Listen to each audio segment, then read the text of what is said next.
అదే RTV app వార్తల్ని క్షణాల్లో చదివే అవకాశం ఉంటుంది. ఒక న్యూస్ పేపర్, ఒక టెలివిజన్ ఛానల్ మీ చేతుల్లో ఎప్పుడూ ఉంటాయి.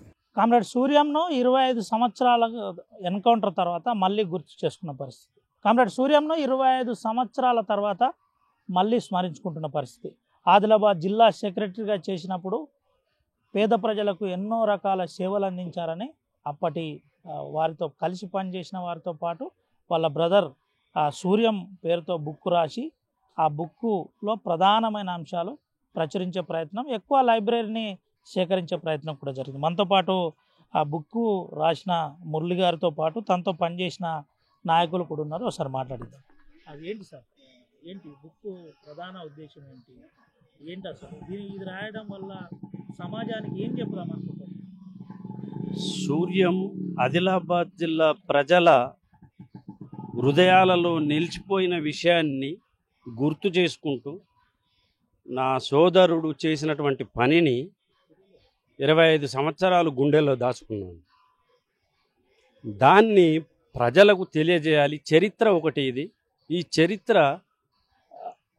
చరిత్రగా ఉండాలి, అందరికీ తెలియాలి అనేటటువంటిది. అతడు పార్టీ పరంగా అనేక కార్యక్రమాలు, పార్టీ నిర్మాణము, పార్టీ యొక్క లైన్లో నడుస్తూ పేద ప్రజలు, ఆదివాసుల సమస్యల్ని అనేక రకాలుగా నిజాయితీగా, ధైర్యంగా పోరాటం చేస్తూ వాళ్ళ సమస్యలను పరిష్కరించాడు. కాబట్టి ఈ రోజుల్లో చాలా పుస్తకాలు వస్తున్నాయి కాబట్టి నా తమ్ముడు పుస్తకం కూడా రావాలి అని, అది 25 సంవత్సరాల కింద మనసులో ఉండిపోయిన ఆ భావన దాన్ని అక్షర రూపంలో పెట్టి సమాజానికి అతడు చేసిన సేవలు తెలియాలి అని మాత్రమే పుస్తకాన్ని రాయడం జరిగింది. అతడు చరిత్రలో నిలవాలి అని, అందుకొరకు ఆదిలాబాద్ జిల్లా గుండెల్లో ఉన్నాడు సూర్యం అనే విషయం స్పష్టమైంది. దాన్నే ఇది చేస్తూ 25 సంవత్సరాల తర్వాత పుస్తకాన్ని రాయడం జరిగింది. ఈ పుస్తకంలో నాకు అనేక మంది సహకరించారు. ఈ సందర్భంగా మీ టీవీ ద్వారా వాళ్ళందరికీ కూడా పేరు పేరున నేను ధన్యవాదాలు తెలుపుతూ, ఈ సందేశం సూర్యం యొక్క ఉద్యమ ప్రస్థానం ప్రజల్లోకి వెళ్ళింది మరొక్కసారి. కాబట్టి అందరికీ నేను కృతజ్ఞతలు తెలియజేస్తున్నాను. మురళి గారు, ఒక విషయం చెప్పండి. ఈ బుక్లో చాలా అంశాలను సేకరించే ప్రయత్నం చేశాం. ఏదైనా ఈ బుక్లో ప్రధాన అంశం మీకు ఏదైనా బాధ పెట్టిన అంశం ఉందా? చాలా విషయాలు, బాధను కలిగించిన విషయాలు ఏంటి అంటే, ఆ రోజు మన రాజ్యము ఎప్పుడు కూడా ప్రజల మీద తన యొక్క దాష్టికాన్ని ప్రదర్శిస్తూనే ఉన్నది. స్వాతంత్ర పోరాట కాలంలో సుభాష్ చంద్ర బోస్ యొక్క ప్రధాన నాయకురాలు లక్ష్మి తర్వాత ఇతరులు ఆమెకు సుభాష్ చంద్ర యొక్క జాడ తెలపడానికి ఆమె వక్షస్థలాన్ని కోసివేశారు. అది జరిగింది అంటే చాలా హృదయ విరాగం. అలాగే ఇక్కడ ఒక గొల్లాపూర్ ఘటన అనేటటువంటి జరిగింది. పోలీసులు బాలింతరాలైనటువంటి ఆ అమ్మాయిని తన కొడుకు పాలియడానికి వెళ్తానంటే నక్సలైట్వా అని చెప్పేసి, లేదన్నా అని చెప్పినా బతిమలాడకుండా నీ పాలు పిండి చూస్తాం, పాలు పిండితే నువ్వు నిజంగా తల్లివి, లేకుంటే నక్సలైట్వి అని ఏదైతే చేసినరో ఆ ఘటన చాలా నాకు బాగా బాధ కలిగించింది. వాళ్ళొక మావోయిస్టు పార్టీ నాయకుని చరిత్రను బుక్ రూపకంలో మళ్ళీ ఎక్కించిన పరిస్థితి. రేపు ఏమైనా ఇబ్బంది కాదా? ఏమి ఇబ్బంది అనేటటువంటిది, నేను పుస్తకములో ఎవరిని రెచ్చగొట్టలేదు, ఎవరిని తప్పుబట్టలేదు.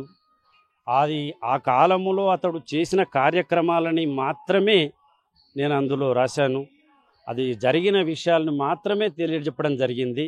అందులో అభూత కల్పనలు కానీ, ఎవరినో రాజ్యాన్ని కానీ, ఎవరిని కానీ, వారిని మరి యువతను కానీ నేనేది తప్పుతో పట్టాలని కానీ ఇదేయాలని చెప్పలేదు. నా ఉద్దేశం ప్రకారంగా నా తమ్ముడి యొక్క జీవిత చరిత్ర బయటకు రావాలి. అతడు చేసినటువంటి కొన్ని పనులు అన్ని విషయాల్ని నేను అందులో పొందుపరిచాను. అతడు కొన్ని చేసిన మంచి పనులు ఉన్నాయి. మరి ఉద్యమ అవసరాల దృష్ట్యా, ఉద్యమ నిర్ణయం ప్రకారంగా, పార్టీ నిర్ణయం ప్రకారంగా కొందరిని శిక్షించాడు. ఆ విషయాలన్నీ చెప్పాను. ఇది పుస్తకము అందరికీ నచ్చుతుంది. ఎలాంటి దురుద్దేశంతో లేదు, ఏమీది లేదు.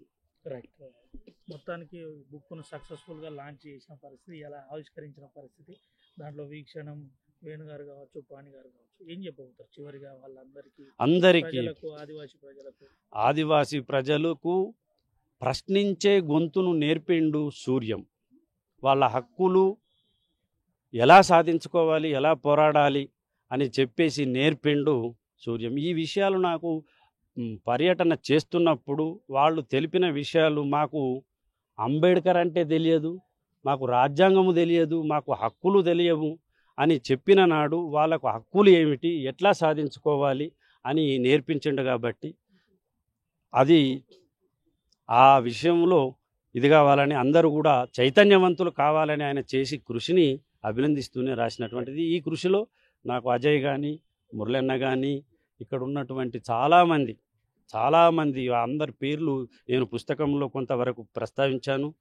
చివరిలో అమరుల బంధుమిత్రుల కమిటీ అధ్యక్షురాలైనటువంటి పద్మక్కకు, అలాగే పాణి గారికి, అలాగే మళ్ళా వీక్షణం ఎడిటర్ గారు వేణుగోపాల్ గారు, ముందు మాటలు రాసినటువంటి తుమ్మల దేవరావు గారు, అలాగే డాక్టర్ దామెర్ రాములు గారు, ఇతరులందరూ కూడా అందరికీ, అల్లం రాజయ్య గారికి, నాకు సహకరించినటువంటి ఇక్కడున్న రమణయ్య చాలా నా వెంట తిరిగాడు, చాలా కష్టపడ్డాడు, అనేక విషయాల్ని తెలుసుకోవడం జరిగింది. నిర్మల్ పట్టణంలోనే చాలా సమాచారం ఉన్నది కూడా, కొంతమంది బయటకు తీసుకొచ్చారు, కొంతమంది వచ్చినటువంటిది.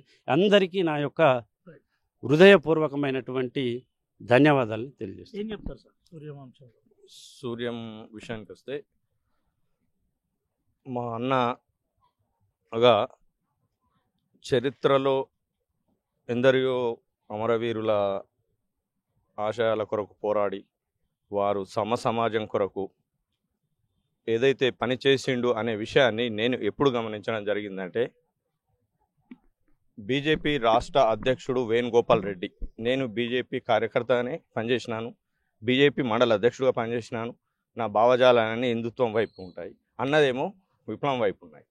కానీ అక్కడ మన ఆదిలాబాద్ జిల్లాలో ఐటీడీఏ ఆదివాసీల హక్కుల కొరకు పెట్టినటువంటి ఐటీడీఏ కానీ ప్రతి ఒక్క విషయాన్ని అతను మొత్తం మన జిల్లాను ఎంక్వైరీ చేసి, తెలుగుదేశం పార్టీ, అప్పుడున్న మా బీజేపీ పార్టీ రెండూ కూడా ఎవరి చేయని, స్వాతంత్రం వచ్చి 40 సంవత్సరాలు మాత్రం అయింది, స్వాతంత్రం తెచ్చుకున్న ఫలాలు ఎవరు కూడా ఇంతవరకు రాజకీయంగా ఎవరికి అందలేదు. అది సూర్యం ఒక పార్టీ అనుసరించే విధానం ద్వారా అలా హక్కులను కల్పిస్తూ ప్రతి ఒక్క సమాజం కొరకు అతను మాత్రమే చేసిండు అని ఆనాడు మన ఆదిలాబాద్ డిస్టిక్లో, ఆదిలాబాద్ టౌన్లో పేపర్ స్టేట్మెంట్ స్పష్టంగా ఇవ్వడం జరిగింది. సూర్యం సహచరి కూడా మనతో ఉంది, బీజేపీ రాష్ట్ర అధ్యక్షుడు, రాష్ట్ర జనరల్ సెక్రటరీ గారు వేణుగోపాల్ రెడ్డి గారు ఆ ప్రకటన ఇచ్చారు. అంటే దీని ద్వారా ప్రజలకు సూర్యం ద్వారా ఎంతో మేలు జరిగింది అనే విషయం.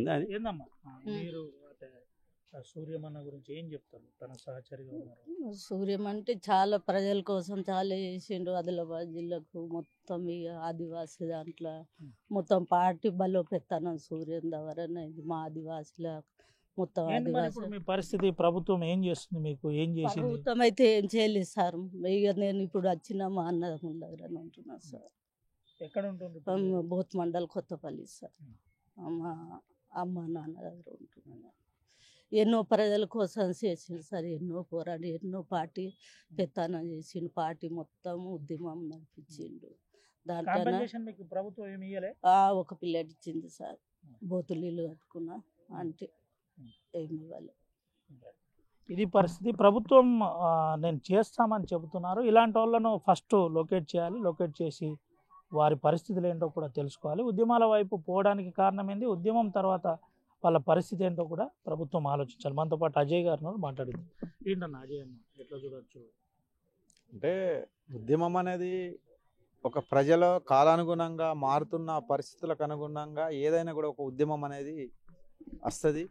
అందులో భాగంగానే ఆనాడున్న పీపుల్స్ వార్ పార్టీ ప్రజల్లో ఉన్న సమస్యలు ఏ ప్రభుత్వాలు కూడా పరిష్కరించని విధంగా ఆ రోజుల్లో ఉన్న దళాలు పరిష్కరించినాయి. ఆ రోజుల్లో ఉన్న సిఓలు కూడా పరిష్కరించిండ్రు. ఎందుకంటే మైదాన ప్రాంతం లోపల కానీ గ్రామీణ ప్రాంతం లోపల కానీ ఆ రోజు ఏ రాజకీయ నాయకుడు కానీ ప్రభుత్వ యంత్రాంగం పనిచేయలేని పరిస్థితి. అంటే ఆ సమస్యల్ని కూడా రూపుమాపడానికి వీళ్ళు వాళ్ళ అమూల్యమైన జీవితాలని అంకితం చేసిండ్రు. అంటే అవి మనము వెలగట్టలేని, ఎందుకనంటే కుటుంబాలను వదిలేసి రక్త సంబంధికులను అందరినీ వదిలేసేసి ఒక సమస్యని పరిష్కరించుకోవడం కొరకు వాళ్ళ ప్రాణాన్ని త్యాగం చేసిండ్రు. అది చాలా గొప్పది. అంటే ఒక మాటల్లో చెప్పడము లేకుంటే దాన్ని వెలగట్టడము ఇది చిన్నగా అనేది అనడానికి కాదు. జీవితం అనేది చాలా గొప్పది. ఇవాళ ఆ జీవితాన్ని కాపాడుకోవడానికి ఇవాళ అనేక మంది అనేక రకాలుగా వ్యవహరిస్తున్నారు. కానీ ఆ జీవితాన్ని కూడా ప్రజల సమస్యల్ని పరిష్కరించుకోవడం కొరకు ప్రజల్లో ఉన్న అసమానతల్ని తుంచివేయడం కొరకు వాళ్ళ జీవితాన్ని తుంచేసిండ్రు. అది వెలగట్టలేంది. కాబట్టి అదేవిధంగా సూర్యమన్న కూడా ఏందనంటే ఆదిలాబాదు టైటిల్ ఏదైతున్నదో అది చాలా గొప్ప టైటిల్, ఆరిపోని వెలుగు అని. అంటే వాస్తవంగా ఇంతకుముందు వక్తలు మాట్లాడినట్టు సూర్యచంద్రులు ఉన్నన్ని రోజులు ఈ అమరత్వం ప్రజల కొరకు అమరత్వం పొందిన వాళ్ళు స్థిరస్థాయిగా ఉంటారు. అందుకొరకు వాళ్ళ అమరత్వాన్ని కొనసాగించడం కొరకు ఇవాళ సూర్యమన్న ఎంచుకున్న మార్గము వేరేటోళ్ళ దృష్టిలో తప్పు కావచ్చు. కానీ ఇవాళ ఎవరైతే తప్పని అనుకుంటున్నారో కాలానుగుణంగా, అంటే ఏదైనా కూడా ప్రకృతి ధర్మంగా కాలానుగుణంగానే సమస్యలు పరిష్కారం అవుతాయి. అదే పీపుల్స్ వార్ పార్టీలో ఒక ఊపునూపి ఒక యుద్ధ నౌకగా పేరు తెచ్చుకున్న గద్దారుకు కూడా అధికార లాంఛనాలతో అంత్యక్రియలు చేసిండ్రు. అంటే దాని అర్థమైంది, ఏ రాజ్యమైతే తన మీద తూటాలు పేల్చి ఏ రాజ్యమైతే తన మాటని నిషేధించిందో ఆ పరిస్థితిని కాలానుగుణంగా మార్చింది. అందుకొరకు ఇవాళ ఎవరైనా కూడా ఇవాళ ఉన్న పార్టీలు కాంగ్రెస్ పార్టీ కానీ బీజేపీ పార్టీ కానీ ఇతర పార్టీలు టీడీపీ పార్టీ కానీ సమస్య వచ్చినప్పుడు ప్రజలకే అన్నలు గుర్తొస్తలేరు, ప్రజలకు అన్నలు గుర్తొస్తలేరు, పార్టీలకు కూడా గుర్తొస్తున్నాయి. పార్టీలు కూడా రేవంత్ రెడ్డి కాడికి వెళ్ళి మొదలుకొంటే ఎన్టీ రామారావు దాకా, ఎన్టీ రామారావు దేశభక్తులు అన్నాడు, రేవంత్ రెడ్డి ఈ అన్నలు ఎటుపోయినరు, ఈ అన్నలుంటే ఈ దౌర్జన్యాలు జరగకపోతుండే అని చెప్పి టీఆర్ఎస్ ప్రభుత్వం మీద నిప్పులు జరిగిండ్రు. ఆనాడున్న టీఆర్ఎస్ ప్రభుత్వం కూడా ఉద్యమ కాలం లోపల నక్సలైట్ ఎజెండే నా ఎజెండా అన్నది. అందుకొరకు ఇదొక ఆర్థిక రాజకీయ సామాజికమైన సమస్య. ఈ సామాజికమైన సమస్యని పరిష్కరించుకోవడం కొరకు ఒక దృక్పథంతో సమాజం లోపల ఉన్న రుగ్మతల్ని ఎట్లా రూపుమాపాలనేది ఇవాళ ఉన్న కేంద్ర ప్రభుత్వం కానీ రాష్ట్ర ప్రభుత్వం కానీ దాన్ని అవలంబించకుండా ఒక డెడ్ లైన్లు పెట్టి ఈ డెడ్ లైన్లతోనే నేను మొత్తం మావోయిస్టు పార్టీని నేను నిర్మూలిస్తా అని చెప్పి చెప్తున్నారు. ఈ ఏందనంటే పగటి కలలు నేల విడిచి సాము చేస్తున్నట్టే. ఎందుకనంటే కేంద్ర రాష్ట్ర ప్రభుత్వాలు ప్రజల సమస్యల్ని పరిష్కరించుకోవడం కొరకు దాన్ని ఎట్లా ఈ సమస్యల్ని తీయాలి, ఈ సమస్యలను ఎట్లా పరిష్కరించాలనే ఉద్దేశం కాకుండా ఒక ఆయుధ సంపత్తిగా ఒక దుర్మార్గమైన చర్యగా మేము చంపి హత్య చేసి ఈ ఉద్యమాన్ని ఆపుతామని చెప్పి మార్చి 31, 2026 నాటికి నేను రూపుమాపుతాం అంటుండ్రు. ఇది ఏ రోజు కూడా సమస్య పరిష్కారం కాదు. ఇవాళ దమ్ము ధైర్యం ఉంటే ప్రభుత్వాలకు ఆ ప్రభుత్వాలను ఎన్నుకున్న అసలు ప్రజలకు వాళ్ళ సమస్యల్ని తెరుచుకోమని చెప్పి నిరుద్యోగ సమస్య కానీ అదేవిధంగా పేద వర్గాలకు న్యాయం జరిగే విధంగా కానీ అదేవిధంగా వాటి మీద డెడ్ లైన్ పెట్టి ఈ సమస్యను పరిష్కరించండి, నక్సలైట్ ఉద్యమం అనేది సమస్య సాల్వ్ అవుతుంది. అందుకొరకు కేంద్ర ప్రభుత్వానికి ఒకటే చెప్తున్నాం, మీరు ఏ పార్టీ అన్నా ఉండండి కానీ ఇలాంటి దుర్మార్గమైన చర్యల్ని మీరు అవలంబించొద్దు. ఇది నేల విడిచి సాము చేసినట్టు అవుతుంది. ఈ సమస్యను ఏందనంటే శాంతి భద్రత సమస్య కాకుండా రాజకీయ ఆర్థిక సామాజిక సమస్యగా పరిష్కరించాలని చెప్పి కేంద్రంలో ఉన్న బీజేపీ ప్రభుత్వాన్ని మేము డిమాండ్ చేస్తున్నాం. ఏంటన్నా అంటే సూర్యమన్న అప్పుడే ఆ చెరువులు కావచ్చు, కుంటలు కావచ్చు, అంటే జన్తన్ సర్కార్ లాంటి 25 సంవత్సరాల కిందటే ఇటు మా ఆదిలాబాద్ జిల్లాలో జరిగిందంట, నిజమేనా? అంటే జంతన సర్కారు అనేది ఆ రోజుల్లో కాకుండా 1995 లోపల ఈ తెలంగాణ ఉత్తర తెలంగాణ అంతకుముందు డీకేలో ఉండే ఆదిలాబాద్ జిల్లా ఉత్తర తెలంగాణలో ఏర్పడ్డ తర్వాత ప్రజల సంక్షేమం కొరకు అనేది ఒక నిధి ఏర్పాటు చేయబడింది. ఆ నిధిలో భాగంగా అనేక కార్యక్రమాలు ఇవి పానిసార్ ఇంతకుముందు వచ్చి మనకు మాట్లాడిండు. పానిసార్ జనతన సర్కార్ అనేది ఒక బుక్ రాసిండు, అది ఛత్తీస్గఢ్కి సంబంధించింది. ఇవాళ ఆదిలాబాద్ జిల్లా లోపల రాసేవాళ్ళు కవులు కళాకారులు ప్రజా సమస్యల మీద రాసేటోళ్ళు లేరు కాబట్టి అది బయట కాలేదు. జనతన సర్కార్ అనేది అంతకుముందే ఆదిలాబాద్ జిల్లాలో ఇంప్లిమెంటేషన్ జరిగింది. ప్రజల సమస్యల్ని పరిష్కరించుకోవడం కొరకు ప్రజలు ఎదుర్కొంటున్న సమస్యలలో స్కూల్లో వివిలను ఏర్పాటు చేసింది పార్టీ. అప్పుడున్న పీపుల్స్ వార్ పార్టీ వివిలను ఏర్పాటు చేసింది, అంటే వాలంటీర్ టీచర్లను ఏర్పాటు చేసింది. వారికి జీతాలు కూడా పార్టీ ఇచ్చింది, పీపుల్స్ వార్ పార్టీ ఇచ్చింది. ముసలోళ్లకు కోళ్ళ పెంపకం కొరకు డబ్బులు ఇచ్చింది. వాళ్ళను రొటేషన్ పద్ధతిలో చైన్ సిస్టంలో చేయాలనేది చేసింది. దాన్ని కూడా గ్రామరాజ్య కమిటీలో నిర్వహించింది. ఎడ్లు పంచింది, స్కూల్ డ్రెస్సులు కుట్టించింది, స్కూళ్ళని లెవెలింగ్ చేసింది. స్కూలు లెవెలింగ్ లేకుండా కనీసం గ్రౌండ్ లేకుంటుంటే కూడా అక్కడున్న ట్రాక్టర్లను మాట్లాడి లెవెలింగ్ చేసింది. అదేవిధంగా బోత్ ఏరియా లోపల నీళ్లు దొరకని సమస్యలు ఉన్నప్పటికీ కూడా కొన్ని బావులు తవ్వించింది. అజ్జర్ వజ్జర్ కావచ్చు, డ్రెడ్ర కావచ్చు, ఇలాంటి గ్రామాల లోపల నీటి సౌకర్యాన్ని కూడా కల్పించింది. అంటే సమాజంలో ఉన్న సమస్యని ఒక్క సమస్యని సాయుధ పోరాట సమస్యని అనేది కాదు, అది మానవత దృక్పథంతో ప్రతి కోణాన్ని తట్టింది. విద్య లోపల దాని విధానాన్ని ప్రకటించింది. వైద్యం లోపల మెడికల్ క్యాంపులు ఇదే నిర్మల్ జిల్లా నుండి వచ్చి డాక్టర్లు మాకు మెడికల్ క్యాంపులు పెట్టిండ్రు. అంటే మేము మెడికల్ క్యాంపులు పెట్టడానికి ఏమున్నది, మాకు సాయుధ పోరాటం, మాకు నిధులు లేవు. కానీ మేము కూడా ఏందనంటే మా అప్పుడున్న పీపుల్స్ వార్ పార్టీ తీసుకున్న నిర్ణయాలకు అనుగుణంగా ఫస్ట్ ఇంప్లిమెంటేషన్ బోత్ ప్రాంతంలో జరిగింది. చివరిగా ఏం చెప్తారు ఈ చోరాల అంశం మీద, ఈ బుక్ ఆవిష్కరణ మీద? ఈ బుక్ ఆవిష్కరించడం అనేది చాలా గొప్ప విషయం. ఎందుకంటే గత 25 సంవత్సరాల నుండి ఇవాళ కుటుంబ సభ్యులకు కానీ వాళ్ళకు కానీ ఇవాళ రాసిన మురళీ సార్కి కానీ పార్టీతో సంబంధాలు కానీ వాళ్ళ తమ్ముడితో సంబంధాలు కానీ ఏ రోజు కూడా లేకుండే. ఇవాళ తను భద్రపరిచిన దాంట్లోపట తన బుక్లో లైబ్రరీ మీద, వార్తల మీద, వార్తా పేపర్ల మీద దృష్టి సారించి పెట్టిన దాంట్లో కూడా తన మురళీ సార్ మాజీల పరిస్థితి ఎట్లుంది, ఏంటి ప్రభుత్వం ఏమన్నా ప్రత్యేకంగా శ్రద్ధ? అంటే మాజీల పరిస్థితి ఏందని అంటే పొయ్యి మీద పెనంలో పడ్డట్టుంటుంది.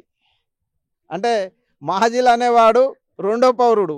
అంటే ఇది మేము చెప్తున్నది కాదు, వాళ్ళ అరిచేతిలో వైకుంఠం వరాల జల్లు ఎట్లా కురిపిస్తారో వచ్చిన వాళ్ళకు వీళ్ళకు పునరావాసం కల్పిస్తాం, అది చేస్తాం ఇది చేస్తామని రాష్ట్రం లోపల దాదాపు 25,000 మంది 200 కేసుల నుండి 300 కేసులు దాకా ఉన్నారు. అట్లనే ఇప్పుడు కేసులు నడుస్తూ కొందరు అమరులైనరు, చనిపోయినరు బయటికి వచ్చి. అయినప్పటికీ కూడా వాళ్ళ సమస్య పరిష్కారం కాలేదు. కనీసం కాంగ్రెస్ గవర్నమెంట్ అన్న టీఆర్ఎస్ గవర్నమెంట్ అధికారం లోపలికి వచ్చినప్పుడు అన్నీ చేస్తామన్నారు. టీఆర్ఎస్ గవర్నమెంట్ కూడా ఒకరోజు కూడా పట్టించుకోలేదు. తెలంగాణ ఉద్యమం లోపల ఇదే మాజీ పీపుల్స్ వార్ అంటే పూర్వ పీపుల్స్ వార్ వాళ్ళు క్రియాశీలకంగా పనిచేసిండ్రు. సర్పంచులు అయినరు, ఎంపీటీసీలు అయినరు, జడ్పీటీసీలు అయినరు. కొన్ని సమస్యలు అక్కడ ఉన్నాయి, పరిష్కరించిండ్రు. కానీ ప్రభుత్వ పరంగా వీళ్ళ సమస్య అనేది పరిష్కరించారు, ఎవరు కూడా పరిష్కరించారు. కాంగ్రెస్ కూడా అధికారం లోపలికి రాకముందు పూర్వ పీపుల్స్ వార్ వాళ్ళను ఈరోజు మొన్నటిదాకా ప్రభాకర్ రావు అనే అతను డాగేసి బెదిరించిండ్రు. ఏమయ్యా మీ కేసులు బయటికి తీస్తాం, మిమ్మల్ని అది చేస్తాం, మీరు కలలుగా అంటుండ్రు, కాంగ్రెస్ అధికారం లోపలికి వస్తుందా, మీ సంగతి ఏంది, మీరు ఏమనుకుంటున్నారు అని కూడా బెదిరించిండ్రు ఫోన్లు చేసి. సార్ మేము న్యాయంగా మేము చేస్తున్నాము, మాకు వీళ్ళు వాళ్ళు అనేది కాదు. టీఆర్ఎస్ అయినా కూడా మేము టీఆర్ఎస్ని కూడా అధికారం లోపలికి తెచ్చినాం, దీన్ని కూడా మేము అధికారం లోపలికి తెస్తాం, రాకుంటుంది కర్మ, మా మీద కేసులు పెడితే పెట్టండి అనేది కూడా మేము మాట్లాడినాం. అందుకొరకు మేము ఒక 12 డిమాండ్లతోని బట్టి విక్రమార్క పాదయాత్ర లోపల అనేక సార్లు డిస్కస్ చేసినాం. డిస్కస్ చేసేసి మీ సమస్యలు చెప్పండి అని అంటే మేము ఒక 12 డిమాండ్లు కూడా ఇచ్చినాం. ఆ 12 డిమాండ్లను ప్రజా సమస్యల ఉన్నాయి, ఇలా మీ సతా ఏం లేవు కదా అని అంటే మేము బతుకుతున్నది కూడా ప్రజల కొరకే. ఇవాళ మాకు చేతన కాకుండా వచ్చినాం, కానీ ఈ సమస్యలు మీ ప్రభుత్వం వస్తే పరిష్కరించండి, మీ మీద కొంచెం నమ్మకం ఉంది. అప్పటికి ఆనాడు సిఎల్పి నేత 100 రోజుల సందర్భంగా సూర్యాపేట లోపల తెలంగాణ రాష్ట్రంలో ఉన్న దాదాపు ఒక 200 మందితోని తనకు రిప్రజెంటేషన్ చేయడం జరిగింది 100 రోజుల సందర్భంగా. ఆయన అన్నిటిని ఒప్పుకున్నాడు. కానీ నేటి వరకు ఒక్కరోజు కూడా మరి మీరు జిల్లాల నుండి వచ్చింది కదా, మీతో ఒకసారి మాట్లాడదాం, మీ సమస్యలు ఏడికి వచ్చినా అనేది మాత్రం చెప్పలేదు. సరే ఆ సమస్యల్ని కూడా మేము ఇంకే కాకుండా ఇంకో ఎలక్షన్ కన్నా కూడా ఇది వస్తుంది కదా. అందుకొరకు కాంగ్రెస్ గవర్నమెంట్ ఇవాళ ప్రజాస్వామ్యము తర్వాత నక్సలిజం అనేది కూడా సామాజిక ఆర్థిక సమస్యగా పరిగణిస్తున్నది కాబట్టి మానవత దృక్పథంతో ఈ సమస్యని పూర్వ పీపుల్స్ వార్ కానీ లేకుంటే పూర్వ మావోయిస్టు పార్టీలు అనివార్య కారణాల మూలంగా వ్యక్తిగత కారణాల మూలంగా బయటకు వచ్చి బతుకుతున్న వాళ్ళని కూడా ఈనాడున్న కాంగ్రెస్ ప్రభుత్వం వాళ్ళని ఆదుకోవాలి. వీళ్ళకి ఏదో పెద్ద పెద్ద కొలవులో లేకుంటే ఇంకేదో వీళ్ళ ఆశలు లేవు. కనీసం ఒక ఎకరం 2 ఎకరాల భూమి ఇచ్చి లేని వారికి అంటే దరిద్ర రేఖకు దిగువన ఉన్న వారికి ఒక 2 ఎకరాల భూమి ఇచ్చి వాళ్ళ స్కీములనే ఉన్న ఇందిరమ్మ ఇల్లు ఇచ్చినా కూడా ఎంతో తృప్తిగా బతుకుతారు, మానవత్వంతో బతుకుతారు. ఆత్మని చంపుకొని బతకడానికి కూడా పూర్వ పీపుల్స్ వారు కానీ మావోయిస్టు పార్టీ కార్యకర్తలు కానీ సిద్ధంగా లేరు. వీళ్ళు ఎక్కడ ఉన్నా కూడా వాళ్ళ శ్రేయశక్తుల ప్రజల గొంతుకై ప్రజల పక్షమే నిలుస్తారని చెప్పి కూడా ఈ సందర్భంగా తెలియజేస్తున్నా. నేడున్న కాంగ్రెస్ ప్రభుత్వం రేవంత్ రెడ్డి తన మాటలు ఏవైతే మాట్లాడిండో ఆ మాటలకు ఈ రాజకీయ సామాజిక సమస్యనే అంటున్నాడు కాబట్టి ఆ కోణం నుండి గుర్తించి ఈ సమస్యని పరిష్కరిస్తాడని చెప్పి కూడా ఈ సందర్భంగా మేము తెలియజేస్తున్నాం. ఇది పరిస్థితి.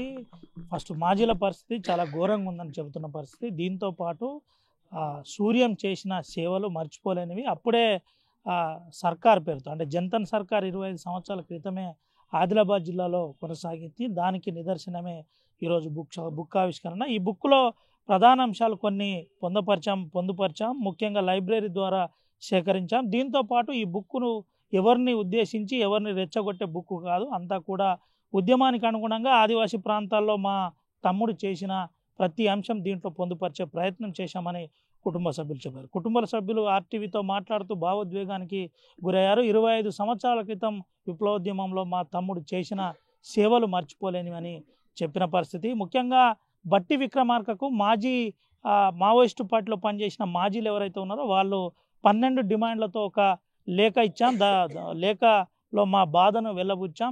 వెంటనే బట్టి విక్రమార్క దీనిపై ఆలోచించి మా డిమాండ్లను పరిష్కరించాలి. కనీసం ఆ దారిద్ర్య రేఖకు దిగువలో ఉన్న వారికి 2 ఎకరాల భూమితో పాటు ఇందిరమ్మ ఇల్లు కూడా ఇవ్వాలని డిమాండ్ చేస్తున్న పరిస్థితి కనబడుతుంది. ఈ పరిస్థితి ఇలాగే ఉంటే రానున్న ఎలక్షన్లో అప్పుడన్నా మమ్మల్ని గుర్తు చేసుకుంటారా లేదో చూడాలని చెబుతున్న పరిస్థితి కనబడుతుంది. ఓవరాల్గా బుక్కు ఆవిష్కరణ అంశం ఈరోజు నిర్మల్లో ఆ మేధావుల మధ్య ఇటు రచయితల మధ్య వైభవంగా కొనసాగిన పరిస్థితి కనబడుతుంది. దీంట్లో మాజీలతో పాటు ఇంటలెక్చువల్స్ కూడా పాల్గొన్న పరిస్థితి కనబడుతుంది. ఇప్పుడు సుమంత్ అవినాయక్, ఆర్టీవీ, ఆదిలాబాద్ నుండి. తెలుగులో న్యూస్ కి ఫాస్టెస్ట్ యాప్ ఇప్పుడు టోటలీ న్యూ అవతార్లో జస్ట్ 5 seconds లో కంప్లీట్ న్యూస్. సోషల్ మీడియాలో ట్రెండ్స్ కి one stop solution. Live TV app voice search option తో ఇప్పుడే డౌన్లోడ్ చేయండి లేదా అప్డేట్ అయిపోండి. యాప్ లింక్ డిస్క్రిప్షన్ లో ఉంది.